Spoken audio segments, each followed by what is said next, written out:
यदि आप भी भारत और पाकिस्तान के बीच खेले गए चैंपियंस ट्रॉफी के सबसे रोमांचक वनडे मुकाबले का खेल देखकर खुश हुए हैं तो हमारी इस वीडियो को एक लाइक जरूर कीजिएगा। दोस्तों, आज की हमारी इस वीडियो का लाइक टारगेट सिर्फ 500 लाइक्स का है, तो दोस्तों हमारी इस वीडियो को दिल से लाइक जरूर करें। दोस्तों, आप सभी जानते ही हैं कि चैंपियंस ट्रॉफी का जबरदस्त आगाज हो चुका है, जिसका सबसे बड़ा मैच इंडिया पाकिस्तान का आज दुबई इंटरनेशनल स्टेडियम में खेला गया और इस मैच में जो हुआ देखकर सबके होश उड़ गए।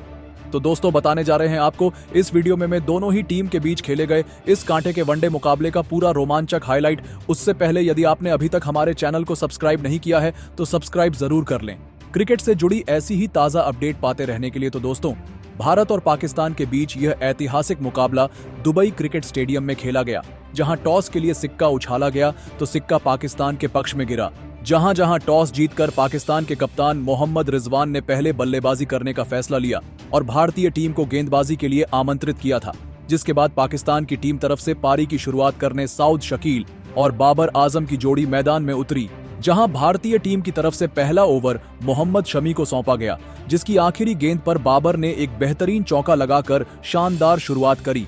जहां पाकिस्तान की यह ओपनिंग जोड़ी आज बेहतरीन फॉर्म में नजर आ रही थी और यह दोनों ही मिलकर भारतीय गेंदबाजों पर बड़े शॉट खेल रहे थे और इन दोनों ने मिलकर अपनी टीम के लिए शानदार अर्धशतकीय साझेदारी बना ली थी, जिसने भारतीय कप्तान रोहित शर्मा के साथ साथ गेंदबाजों की भी परेशानी बढ़ा दी थी।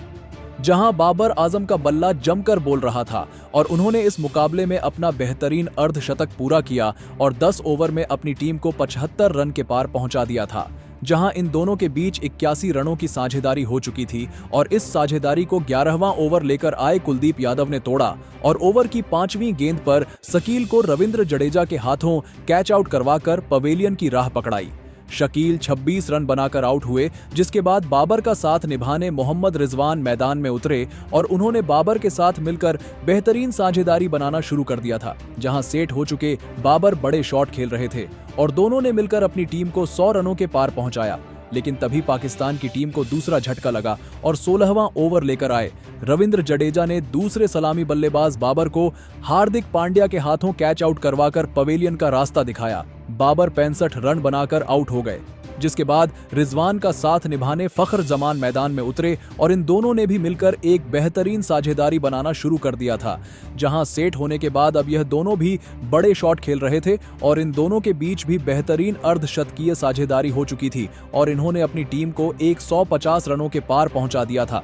जहां इन दोनों के बीच 66 रनों की साझेदारी हो चुकी थी, जिसे हर्षित राणा ने तोड़ा और फखर को शुभमन गिल के हाथों आउट करवाकर पवेलियन की राह पकड़ाई। जहां फखर 31 रन बनाकर आउट हो गए, जिसके बाद सलमान आगा मैदान में उतरे और कप्तानी रिजवान का साथ निभाने लगे। जहां रिजवान आज बेहतरीन बल्लेबाजी कर रहे थे, बड़े शॉट खेल रहे थे, तो वहीं रिजवान भी उनका बेहतरीन साथ निभा रहे थे और इन दोनों ने मिलकर अपनी टीम को 200 रनों के पार पहुंचाया और अपनी अर्धशतकीय साझेदारी बना डाली। हालांकि इस साझेदारी का अंत हार्दिक पांड्या ने किया और 39वें ओवर की चौथी गेंद पर सलमान को शुभमन गिल के हाथों कैच आउट करवाकर पवेलियन वापस भेजा, जहां सलमान 34 रन बनाकर आउट हुए, जिसके बाद रिजवान का साथ निभाने खुशदिल शाह मैदान में बल्लेबाजी करने आए। दूसरी तरफ रिजवान ने बेहतरीन बल्लेबाजी करते हुए इस मुकाबले में अपना अर्धशतक पूरा किया और खुशदिल के साथ भी साझेदारी बनाने लगे। हालांकि यह साझेदारी बड़ी हो पाती उससे पहले ही रविंद्र जडेजा ने अपना जादू चलाया और रिजवान को विराट कोहली के हाथों कैच आउट करवाया और पवेलियन की राह पकड़ाई। जहां रिजवान बेहतरीन 69 रन बनाकर आउट हुए, जिसके बाद खुशदिल का साथ निभाने तैयब ताहिर मैदान में उतरे और उन्होंने अपने टीम के स्कोर को 250 रन के पार पहुंचाया। हालांकि वह ज्यादा देर टिके नहीं रह पाए और उन्हें रविंद्र जडेजा ने ही शुभमन गिल के हाथों आउट करवाकर पवेलियन की राह पकड़ाई। जहां तैयब सिर्फ 6 रन बनाकर आउट हुए, जिसके बाद शाहीन अफरीदी मैदान में उतरे और खुशदिल का साथ निभाने लगे, लेकिन वह भी आज कुछ नहीं कर पाए और उन्हें मोहम्मद शमी ने विराट के द्वारा कैच आउट करवाकर पवेलियन का रास्ता दिखाया। जहां शाहीन सिर्फ 3 रन बनाकर आउट हुए और अंत में देखते ही देखते पाकिस्तान की टीम ऑल आउट हो गई। हालांकि फिर भी इंग्लैंड की टीम ने 306 रन स्कोर बोर्ड पर लगा दिए थे और भारतीय टीम को जीतने के लिए 307 रनों का लक्ष्य मिला था। अब टीम इंडिया को 50 ओवरों में 307 रनों की दरकार थी। लक्ष्य काफी बड़ा था, ऐसे में कप्तान रोहित और शुभमन गिल से धमाकेदार शुरुआत की उम्मीद थी। आपको बता दें, इन दोनों ही बल्लेबाजों ने आते ही आक्रामक बल्लेबाजी करनी शुरू कर दी। 6 ओवरों में टीम इंडिया का स्कोर 50 रनों के पार था।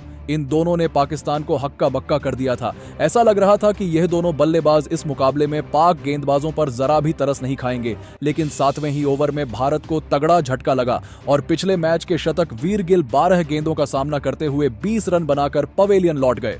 उन्हें शाहीन अफरीदी ने पवेलियन की राह दिखाई। अब मैदान पर आ गए थे किंग कोहली। मैदान पर मौजूद थे भारत के दो सबसे महान बल्लेबाज जो पाकिस्तान को पल भर में तबाह और बर्बाद करने का दमखम रखते थे। कप्तान रोहित के साथ मिलकर उन्होंने तेजी से भारत को लक्ष्य की तरफ बढ़ाना शुरू किया। पर दोस्तों, पेश अटैक के आगे दोनों ही बल्लेबाज जूझते नजर आए। शाहीन अफरीदी और हैरी श्राफ ने दोनों को बांधे रखा था, लेकिन तूफान को कोई कब तक रोक सकता है। कोहली ने शाहीन के ओवर में 2 छक्के और 1 चौका लगाते हुए यह बताया कि आखिरकार किंग कौन है। उन दोनों के बीच एक अच्छी पार्टनरशिप पनपने लगी थी। दोनों ने देखते ही देखते टीम इंडिया को मैच में बराबरी पर ला खड़ा किया। दोनों ने 100 रनों से अधिक की साझेदारी बनाई। कप्तान रोहित ने धमाकेदार 50 पूरी करी तो दोस्तों, देखते ही देखते रोहित शर्मा ने तो इस वनडे मैच को T20 बनाते हुए अपना धमाकेदार शतक भी ठोक दिया था। दूसरी तरफ विराट भी खड़े खड़े केवल उनकी अद्भुत बल्लेबाजी का आनंद उठा रहे थे। इस दरमियान रोहित के बल्ले से 8 खौफनाक छक्के भी निकले थे, जिसकी बदौलत ही भारत 31 ओवरों के बाद 200 रनों तक पहुंच गया था। लेकिन फिर अच्छी बल्लेबाजी कर रहे रोहित नसीम की गेंद पर कैच आउट हो गए। हालांकि जाने से पहले उन्होंने 108 रनों की एक शानदार पारी खेली। अब मैदान पर थे किंग कोहली और हार्दिक पांड्या। जी हां, ये वही बल्लेबाज है जिनसे इस वक्त दुनिया भर, खास तौर पर पाकिस्तान के गेंदबाज खौफ खाते हैं। टीम इंडिया को जीत दिलाने की जिम्मेदारी इन दोनों बल्लेबाजों के कंधों पर थी। बता दें, इन दोनों ने संभलकर भारत को जीत की तरफ बढ़ाना शुरू किया। हालांकि इस बीच रनों की रफ्तार में लगाम सी लग चुकी थी। हालांकि फिर उन्होंने काउंटर अटैक करने का मन बनाया। इन दोनों के बीच देखते ही देखते 50 रनों की पार्टनरशिप हो चुकी थी। कोहली ने दोबारा पाकिस्तान की धज्जियां उड़ाते हुए 92 गेंद पर तूफानी शतक ठोक दिया था। पांड्या भी अपनी ताबड़तोड़ बल्लेबाजी से उनका बखूबी साथ निभा रहे थे। इन दोनों की आतिशी बल्लेबाजी के दम पर इंडिया ने मुकाबले को अंत तक पहुंचा दिया। आखिरी 5 ओवर में भारत को जीत के लिए 58 रनों की जरूरत थी। जीत काफी मुश्किल लग रही थी क्योंकि हर ओवर में लगभग 12 रन बनाने थे। ऐसे में इन दोनों ही बल्लेबाजों को करिश्माई बल्लेबाजी करनी थी। पारी के 46वें ओवर में गेंदबाजी करने आए थे हैरी श्राफ और उनको आड़े हाथों लेते हुए पांड्या ने 1 नहीं 2 नहीं बल्कि कुल 3 छक्के लगा दिए।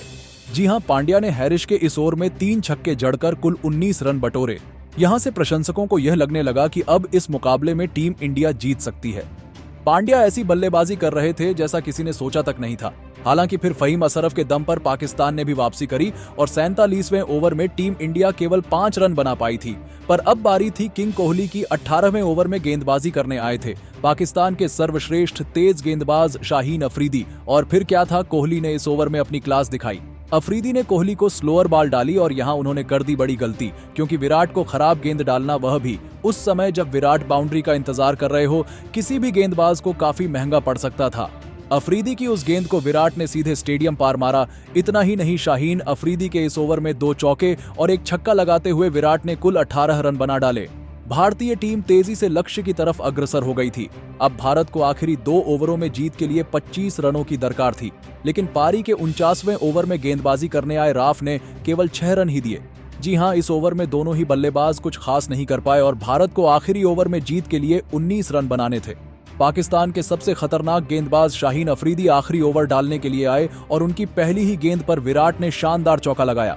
अब आखिरी 5 गेंदों में जीत के लिए 15 रन बनाने थे।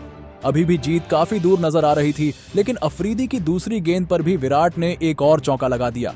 अब आखिरी 4 गेंदों में 11 रन रह गए, लेकिन तीसरी गेंद पर शाहीन अफरीदी ने वापसी की और केवल 1 रन दिया।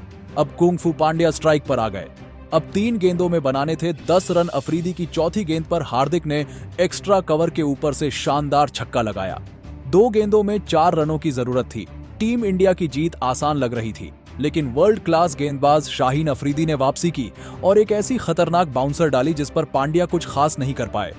दोस्तों, अब 1 गेंद पर 4 रन बनाने थे। स्ट्राइक पर थे हार्दिक। प्रशंसकों को उम्मीद थी कि वह भारत को जीत दिला देंगे। आपको बता दें, शाहीन अफरीदी ने इस पर परफेक्ट यार्कर डाली। ऐसा लगा था कि पाकिस्तान जीत गया, लेकिन फिर हार्दिक के बल्ले से बिजली कौधी। माही के अंदाज में उन्होंने मिड ऑन के ऊपर से ऐसा हेलीकॉप्टर शॉट जड़ा कि गेंद देखते ही देखते हवा में कब गायब होकर स्टेडियम के पार चली गई, पता ही नहीं चला। और इस गगनचुंबी छक्के की बदौलत हार्दिक पांड्या ने एक मस्ट विन मुकाबले में टीम इंडिया को न केवल जीत दिलाई, बल्कि पाकिस्तान के घमंड को चूर चूर कर नया इतिहास लिख दिया, जहां पाकिस्तानी टीम और उनके फैंस तो स्टेडियम में ही आंसू बहाने लगे थे। जी हां दोस्तों, इस रोमांचक मुकाबले में एक बार फिर टीम इंडिया ने अपनी जीत का झंडा गाड़ दिया था, जहां किसी ने सपने में भी नहीं सोचा होगा कि पाकिस्तान का टीम इंडिया इतना बुरा हाल कर देगी, वह भी उस समय जब पाकिस्तान ने इतना बड़ा स्कोर खड़ा कर दिया था और पाकिस्तान के गेंदबाजों को एक्सपोज करके टीम इंडिया ने रख दिया।